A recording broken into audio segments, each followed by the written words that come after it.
Hello मेरे अच्छे दोस्तों, प्यारे भाई बहनों, कैसे हो आप लोग। मैं उम्मीद करती हूँ आप लोग ठीक और स्वस्थ होंगे। आज आप लोगों का अन्नपूर्णा रसोई में फिर से स्वागत है। आज आप लोगों के लिए अचारी बैगन बनाने की रेसिपी लेके आई हूँ। तो ये देखिए, उस अचारी बैगन में जो मैं डालने के लिए कुछ तैयारी की हूँ वो आप लोगों को दिखा रही हूँ। तो ये देखिए, एक बड़े साइज़ का मैं टमाटर ले ली हूँ और उसे बारीक काट ली हूँ। 2 हरी मिर्च ले ली हूँ, इसे भी बारीक काट ली हूँ। एक बड़े साइज़ का प्याज ले ली हूँ, उसे भी बारीक काट ली हूँ और 5 से 6 ये लहसुन की कलियाँ ले ली। और इस बैगन मसाले में जो मसाला डालना है हमें, उसकी तैयारी जो हम किए हैं वो आप लोगों को दिखा रहे हैं। तो 1 टेबल स्पून ये साबुत धनिया है और आधी टेबल स्पून ये राई है, 5 से 6 ये काली मिर्च है और आधी छोटी चम्मच ये साबुत जीरा है। तो मसाला आप अपने हिसाब से बढ़ा घटा सकते हो, जैसा चटपटा खाना आप पसंद करते होगे वैसे डाल सकते हो। और 3 ये मैं लंबी वाली बैगन ले ली हूँ और इसे पानी में डाल दी हूँ। तो अब इस बैगन को मैं बारीक काटूँ। तो ये देखिए, जो आगे वाला भाग होता है उसे हम काट के पहले निकाल देंगे और निकालने के बाद फिर हम इसे बीच से ऐसे काट लेंगे और काटने के बाद फिर हम इसे बीच से फिर से काट लेंगे इस तरह से। और काटने के बाद फिर हम इसे बारीक काट लेंगे इस तरह से।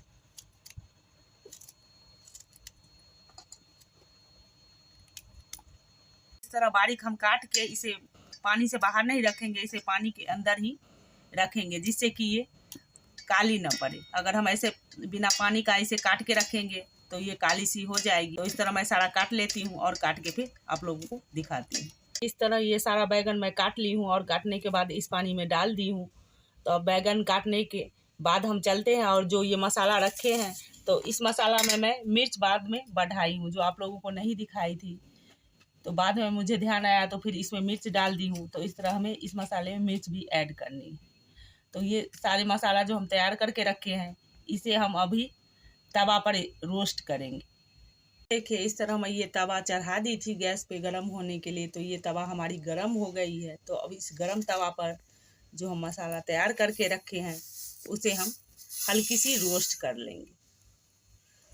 तो इस मसाले को हमें ज़्यादा भूननी नहीं है, मतलब हल्की सी इसे रोस्ट कर लेनी है जिससे कि इसकी जो नमी वगैरह हो वो सारी ख़त्म हो जाए।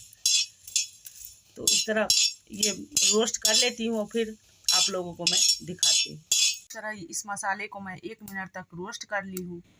अब इससे ज़्यादा हमें इसे नहीं भूनना है। और इस तवा को मैं अब गैस से नीचे कर ली हूँ और नीचे करने के बाद अब इसे मैं इस प्लेट में डाल रही हूँ जिससे कि ये ठंडा हो जाए। जब ये अच्छी तरह से ठंडी हो जाएगी तो अब हम इसे सिलबट्टे पे पीस के तैयार करेंगे। तो ये देखिए, इस तरह ये मसाला हमारी अच्छी तरह से ठंडी हो गई थी। तो फिर मैं इसे सिलबट्टे पे डाल दी हूँ। अब इसे पीस के तैयार करूँगी।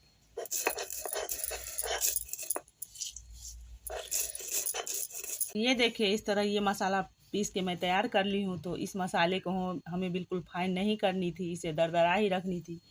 तो उसी हिसाब से मैं इस मसाला को पीस ली। इस तरह ये मसाला पीसने के बाद जो लहसुन मैं रखी थी उस लहसुन को हमें कूट के तैयार कर लेनी है। इसे पीसनी नहीं है, बस कूट लेनी। तो ये देखिए, इस तरह मैं लहसुन भी कूट के तैयार कर ली हूँ। तो अब फिर चलती हूँ गैस की तरफ और अचारी बैगन बनाना शुरू करती हूँ। इस तरह मसाला तैयार करने के बाद मैं गैस की तरफ चली आई हूँ और गैस पे ये कढ़ाई चढ़ा दी थी। जब कढ़ाई गर्म हो गई थी हमारी, तो 3 टेबल स्पून मैं इसमें सरसों का तेल डाल दी हूँ और ये तेल भी हमारी गर्म हो गई है। तो इसी टाइम अब इसमें हम 1 पिंच के लगभग हींग डाल देंगे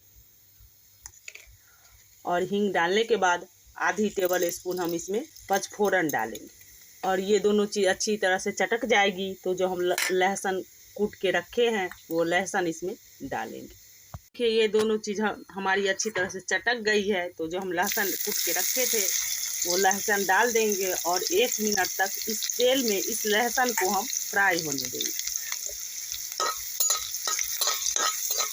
इस तरह ये लहसुन हमारी अच्छी तरह से फ्राई हो गई है। तो अब जो हम हरी मिर्च रखे हैं वो हरी मिर्च अब हम डाल देंगे।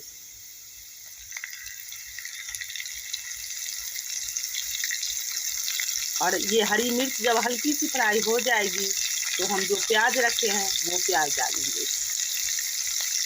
इस तरह ये हरी मिर्च भी हमारी फ्राई हो गई है, तो अब इसी टाइम हम इसमें प्याज डाल देंगे।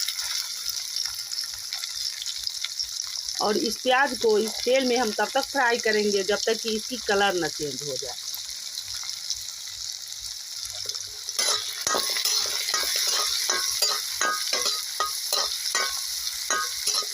इस तरह ये हमारी प्याज भी फ्राई हो गई है और इसकी कलर भी चेंज हो गई है। तो अब इसी टाइम हम जो टमाटर रखे हैं वो टमाटर इसमें इस प्याज के साथ टमाटर को भी हम भून लेंगे। और इस टमाटर को भी हमें सॉफ्ट होने तक भून लें। इस तरह ये टमाटर हमारी सॉफ्ट हो गई है। तो अब हम इसमें जो बैगन काट के रखे हैं वो बैगन इसमें डाल देंगे। तो इस तरह बैगन डालने के बाद हम इसे एक दो बार अच्छी तरह से चला लेंगे और चलाने के बाद फिर हम इसमें स्वादानुसार नमक डाल देंगे। तो इस तरह मैं अच्छी तरह से इसे चला ली हूँ और चलाने के बाद अब इसमें स्वादानुसार नमक डाल रही हूँ। तो नमक डालने के बाद फिर हम इसे अच्छी तरह से मिक्स कर लेंगे और मिक्स करने के बाद फिर हम इसे ढक्कन से ढक के 5 से 7 मिनट के लिए मीडियम फ्लेम पे इसे पकाएंगे, जिससे कि ये सॉफ्ट हो जाए। नमक डालने के बाद एक बार मैं अच्छी तरह से इसे चला ली हूँ और चलाने के बाद अब इसे ढक्कन से ढक के 5 से 7 मिनट के लिए इसे मीडियम फ्लेम पे हम पकाएंगे और बीच बीच में इसे चलाते रहेंगे, जिससे कि ये बैगन हमारी जले ना। इसे इस तरह 7 से 8 मिनट हो गई है मुझे इसे मीडियम फ्लेम पे पकाते हुए, और ये बैगन हमारी सॉफ्ट हो गई है। हम इसे ढक्कन से ढक के पका रहे थे, अभी ढक्कन हटाए हैं। तो अब इसमें हम 1 छोटी चम्मच हल्दी पाउडर डालेंगे और हल्दी पाउडर डालने के बाद जो हम मसाला तैयार करके रखे थे वो मसाला इसमें डाल देंगे और 2 से 3 मिनट के लिए हम इसे अच्छी तरह से फिर से चला लेंगे। और फिर चलाने के बाद फिर हम इसमें 1 टेबल स्पून आमचूर पाउडर डालेंगे। मसाला डालने के बाद 1 मिनट के लिए हम इसे अच्छी तरह से फिर से पका लिए हैं। और अब पकाने के बाद फिर हम इसमें 1 टेबल स्पून आमचूर पाउडर डालेंगे और आमचूर पाउडर डालने के बाद आधी टेबल स्पून हम इसमें काश्मीरी लाल मिर्च भी डालेंगे, जिससे कि इसका कलर और भी बढ़िया हो जाए। और ये दोनों मसाला डालने के बाद अब हम गैस का फ्लेम लो करेंगे और लो फ्लेम पे 2 से 3 मिनट के लिए फिर से चलाते हुए हम इसे पका लेंगे। ये देखिए इस तरह आमचूर पाउडर और काश्मीरी लाल मिर्च डालने के बाद 1 से 1.5 मिनट के लिए फिर से इसे पका ली हूँ और ये अच्छी तरह से अब पक भी गई है। तो अब इसी टाइम हम इसे गैस ऑफ करके इसे इस कढ़ाई को गैस से नीचे कर लिए हैं। तो इस तरह ये हमारी अचारी बैगन बन के तैयार हो गई है। तो अब मैं इसे दूसरे बर्तन में डाल रही हूँ।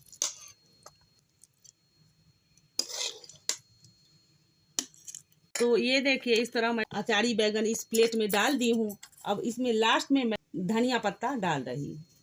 तो इस तरह ये हमारी अचारी बैगन बन के तैयार हो गई है। अब इसमें हमें कुछ नहीं डालना है। तो एक बार आप लोग प्लीज़ इस तरीके से ये अचारी बैगन बनाओ, आप लोग को ज़रूर अच्छी लगेगी और बना के खाओ।